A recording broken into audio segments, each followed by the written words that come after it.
It's time for an updated free-to-play saving guide. Welcome back to Cocky Gachas, and in this video, I am going to be making an updated guide based off the information that we have gotten from CN from up to 1.7 Isolde. Right? So I do believe that I have a good idea which units are recommended and which units are rather skippable. So I'm going to be approaching from that perspective. And also, if you disagree with any of my recommendations, feel free to leave a comment in the comment section below and let me know about it. Now, first up, we're going to have the next banner, which is the 6 banner. And for 6 banner, I think a lot of people already know that 6 is a highly valued unit, hence I will give the rating of not skippable, right? Of course, you are free to skip if you want to, it's not like you can't play the game, but it is the same concept as having a master key can unlock a lot of doors, but having a specific niche unit, right, definitely can unlock doors, just that it doesn't unlock as much. So 6 is one of those master keys that you really want because he's a AP generous support, meaning he doesn't have to act, he passively gives buffs, he passively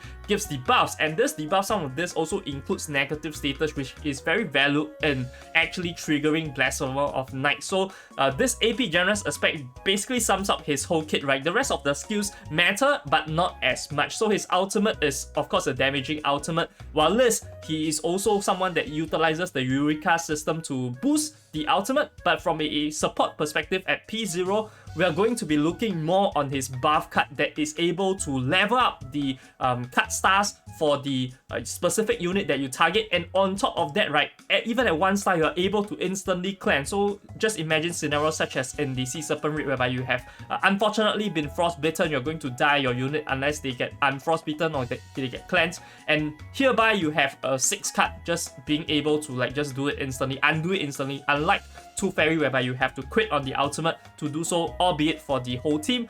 Regardless, 6 is a really busted unit, a master key of sorts. His only problem is that he looks like an NPC, but I do understand that some people likes his overall design, but for me, I just think he looks like a very default NPC, but I'm going to put for him because he's extremely strong, extremely AP generous, and unlikely to be power crap. Now moving on next to 1.5, we have Spathodea, our little girl, one punch girl, right? And this little girl is a 6-star beast type hyper carry, and recently a lot of people have been speaking good words about Spathodea because there is a release of Isolde that is an extremely strong burn support, but I think that personally, I will say her rating is skippable. And hear me out before you rage, right? I'm not saying that Spathodea is not a good unit. In fact, she is very, very strong, especially when paired with a burn support like Isolde. However, right, given the context that free-to-play have limited currency, you cannot pull for every banner. If you look at the recommendations that I have upcoming for this further units, right, you understand very clearly why she is skippable. And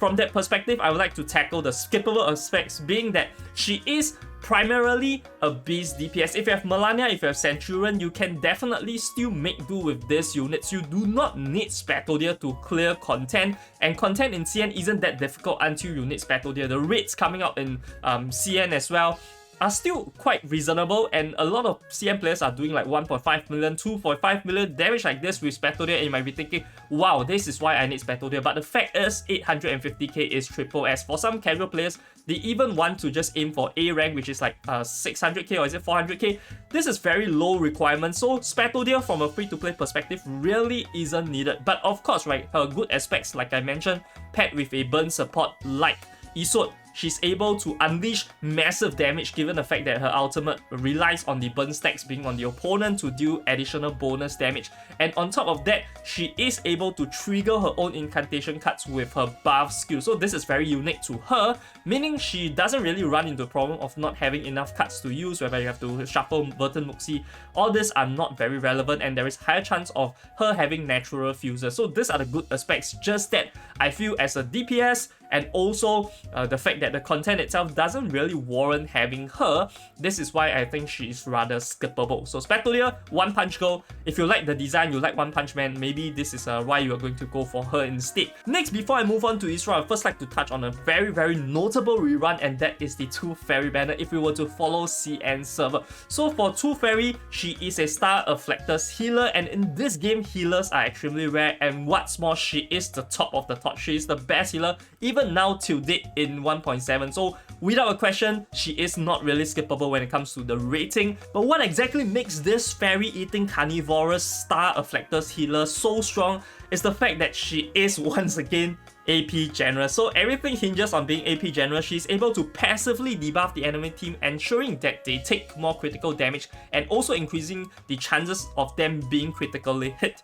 And notably also, she's able to heal at the same time, passively heal, albeit lower multipliers, but it is enough to like actually trigger in to eventually save you 1 or 2 AP. So on top of being a good healer, right, that can critically heal, she is also doing that passively so that you don't have to waste cards to heal. So honestly, this is a really good boon, especially since a lot of the content is revolving around DPS like raids and also like limbo. Even you have to do it under certain round limits. So having an offensive and defensive healer is honestly more than you can ask for. So definitely not skippable if you haven't gotten a copy yet, especially if you're a beginner that started past her banner in 1.2. That is 2 fairy. Next, we are going to move on to Ezra, our mushroom boy. Ezra is a star afflictor support shielder type of a unit. And for Ezra, I'm going to straight up tell you, mushroom boy does not deserve any recommendations. He is a fully skippable unit. In fact, the only fully skippable unit I think throughout right now to 1.7. And the reason why I say so is multiple fold. The first one being that he is naturally a weak character, especially in the realms of support. He doesn't do that much damage as much as people claim that he does, and also his shield is only 1 round. In this game, I feel like shielders are already not that favored, and on top of that, having a 1 round shield is really unacceptable for a 6-star unit. Not to also mention that his mushrooms, right, the ones that gives buffs, this and that, he has various mushrooms that he needs to grow to maturity. His ultimate helps to speed up the maturity cycle. You can just hear how complex it is based on this, and also the fact that it is complex, right, doesn't reward you, because even if you were to min-max the maturity of the mushrooms, this and that, you are not going to get that much of a better unit than just straight up beacon pressing 1 button.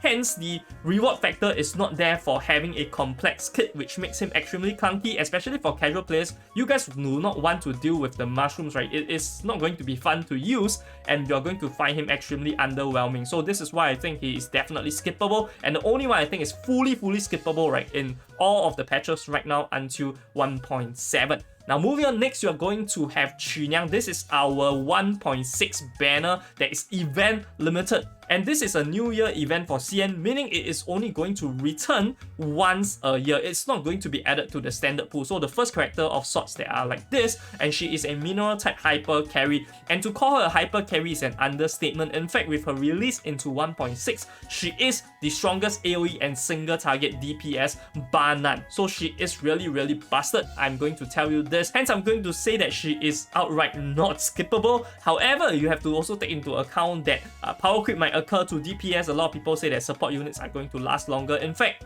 this is quite true, because Anandi, to the start of the game till now, she is still very relevant despite her being just a standard unit character since the start, right? So definitely there's a chance of Niang being power crept, especially looking forward to like 1.7. Seeing Isolde as well makes me a bit worried about the power creep nature of Reverse 1999, but regardless, as of 1.6 and even as of 1.7, she is pretty much not skippable. So you are going to want to go for her. She relies on channeling, so she's going to enter this channel state, which is new for 1.6 characters. And once you go into this channel stage, unless you are like controlled out of it, right, you are going to be able to reap the benefits at the end of the round. And with her, it is a lot of follow-up attacks. So she pairs really well with units like 37. In fact, she pairs really well with anyone, right, because she is just a powerhouse on her own, even if you do not use her to complement other units. But of course, her follow-up attacks do a lot of damage, and her follow-up attacks can benefit units like 37, like I mentioned. So this is why she is pretty much non-skippable. Moving on, next we are going to touch on the actual rate up for 1.6, and that is going to be Ge Tian. And for Ge Tian, he is a beast type support type unit, and I will say he is rather skippable. So he is around the same as Spathodea, and it is not because he is weak. In fact, there are various reasons why I think he's skippable, but the number one reason is because he releases at the same time as Niang. So once again, think about the context of free-to-play banners, and having that itself, I'm going to say that Ge Tian is skippable just based on Niang's banner overpowering him. However, that's not to say that he doesn't have his merits. His merits comes in the form of being a really good buffer, right, and also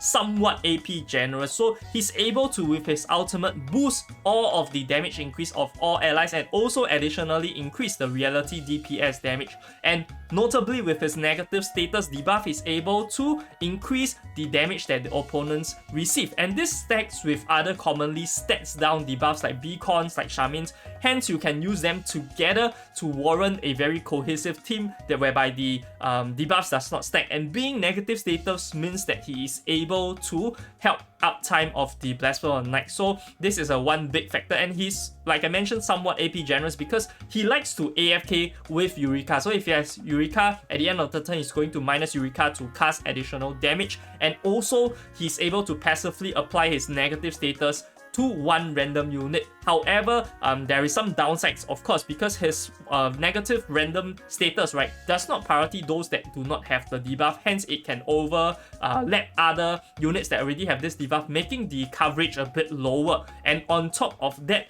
he really requires the ramp up that comes with his insight, meaning he wants the Muxi +3 when you team him up with 2 other reality DPS, minimum 3 reality DPS to trigger this, and it does not count backup, right? So if you have in your assist slot a reality DPS unit, it does not count that. You need to be in actual team format. Hence, it makes the flexibility of him a lot lower. And when compared to other units that are similar in role, such as 6, right, he really does pale a bit because 6 is much more flexible. Being intellect afflectors means that he can definitely be put in more scenarios, and also is way more AP generous as compared to Ge Tian. But Ge Tian is more of a AP generous, like a sub DPS. Regardless, though, I will say he does fall short of 6, which is why, considering the alternatives, considering Niang banner, he is rather skippable for free to play in my opinion. Now lastly, moving into our 1.7, we are going to have Isolde, which is an extremely strong spirit type support unit, but to call her a support might be an understatement based on the numbers that I have seen that she can do, based on her burn stacks, based on her damage with her ultimate and all these kind of things, right? She does quite bonkers damage, which is why her rating is also once again not skippable. But this might change in the future, right? Because if we are going to see more and more characters in the future have this similar level of power levels, then we have to re-evaluate our charts again. Because, right, naturally, if this is the new benchmark, then all of the other units previously that we have seen, right, their levels are just going to be obsolete. We cannot consider them based on those units. You have to benchmark against this new criteria. However, just by looking at it now, Isolde is extremely strong, given the fact that burn is a negative status. So burn is similar to poison and also is able to go to extreme amounts of damage given how many stacks she can build up and how much it consumes, right? End of the round is going to consume half of it to do damage. It's pretty bonkers, and she gives a lot of this, not just to herself, but she also gives pre-ignition stacks that is similar to what Spathodea does to herself, is that whenever you attack with pre-ignition, you are going to apply burn. So this makes the level of burn so much higher, and pairing with Spathodea, it's a really deadly combo. But even if you don't pair with Spathodea, you can just pair with 6 to trigger Blasphemer Knight on pretty much every single unit with decent uptime. And Blasphemer Knight is the strongest side cube, given its tough criteria to trigger. And to be able to do so with high uptime on a lot of units just with Isolde as well as 6 is going to make her extremely valuable. So she is a support from that sense because she gives the negative status, but from a damage wise, she is pretty much also a carry status, right, while not using as much cards. And also very notably, right, the thing that I like about her the most is that she summons a little moon behind her when she's I2, so that is a plus for me. And she does this very fanciful and a theatric kind of ultimate and sings at the top of her lungs, right? So that is a reason also why I am going to be going for Isolde. Now with that said, I'd like to hear from you guys what you think of this banners upcoming. Which ones are you going to be going for in the comment section below? Also, we are only touching about this banners from an individual perspective, but if you want to know the straight up meta teams, right, definitely check out this video. I'll see you guys over there. This is Corky Gachas, signing off.